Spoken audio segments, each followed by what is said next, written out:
Welcome back to Mind Unfolded, everyone. Today's episode is special. It's about the kind of person we all secretly wish to become. Not perfect, not unshakable, but grounded, kind, and self-aware. Exactly. People often ask, what's the best personality type? And I get it. We live in a world of labels: anxious, avoidant, narcissistic, codependent, disorganized. But let's be honest, no one fits one box forever. We evolve. The best personality isn't a fixed type, it's a balanced state of awareness. So what does that mean in real life? Let's start with this. A healthy personality is like a well-tuned orchestra. Every part, your logic, your emotions, your empathy, your confidence, they all play their role in harmony. When one gets too loud, chaos starts. For example, too much empathy without boundaries leads to burnout.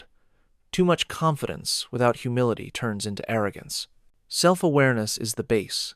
Without it, you're just reacting, not living.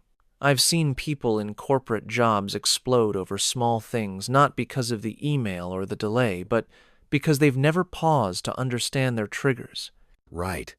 And awareness isn't just knowing your flaws. It's watching how you think, how you respond under pressure, how your tone shifts when you're hurt. Exactly. Let's say you're at work and your idea gets rejected. A reactive person thinks, they don't value me. A self-aware person thinks, maybe it wasn't the right time or format. Let me rework it. That shift from emotion to observation, that's evolution. Now, emotional control, that's where most of us fail. Not because we're weak, but because we were never taught how to hold emotions without drowning in them. Take anger, for example. It's not bad. Anger is data, it tells you, where your boundaries were crossed.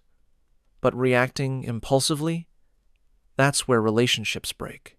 So how does a balanced person handle that? By slowing down the moment. At home, instead of shouting, they take space. At work, they breathe before replying to that snarky email.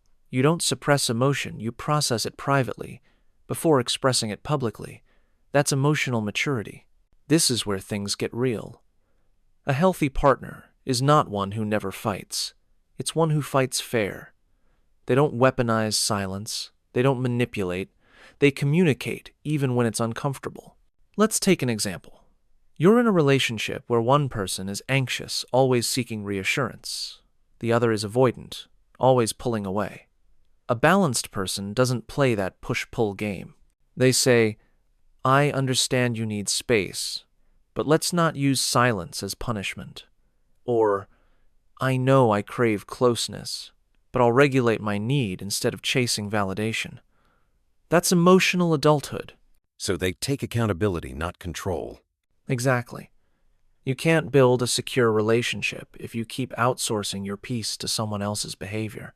A lot of people act like different humans at work, but your personality doesn't turn off at 9 a.m. and back on at 5 p.m.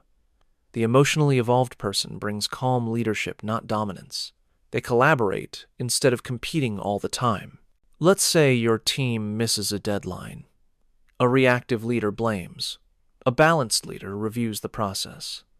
They ask, where did the communication break down? That's maturity, turning mistakes into systems, not scars. And that's what people respect: consistency. Exactly.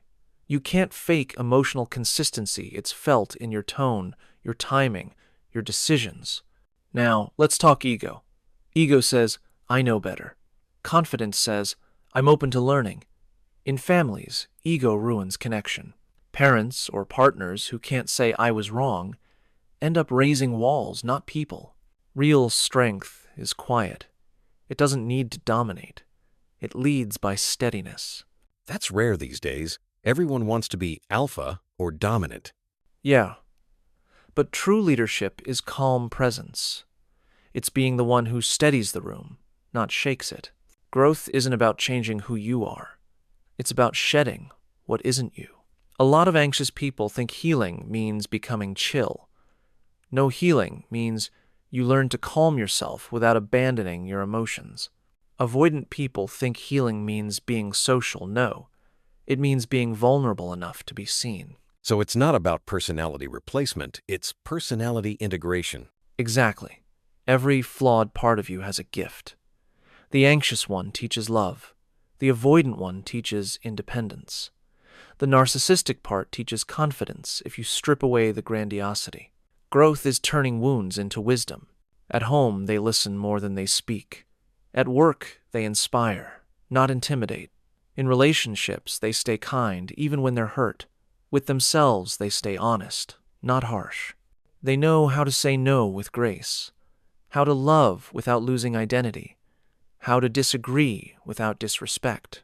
You don't need therapy jargon for this. You need habits. Journal your triggers. Take accountability without over-apologizing. Speak your truth, but don't throw it like a weapon. Learn to sit with discomfort. It's the gym of the mind. That's powerful. Yeah. You can't build a balanced life on chaos. The work starts inside one honest reflection at a time.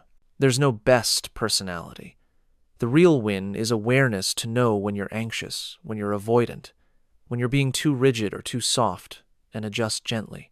That's the ideal human, flexible, awake, kind, self-respecting. Beautifully said. Thanks. And to everyone listening, remember, perfection isn't the goal. Presence is. Keep growing, keep reflecting, and forgive yourself along the way.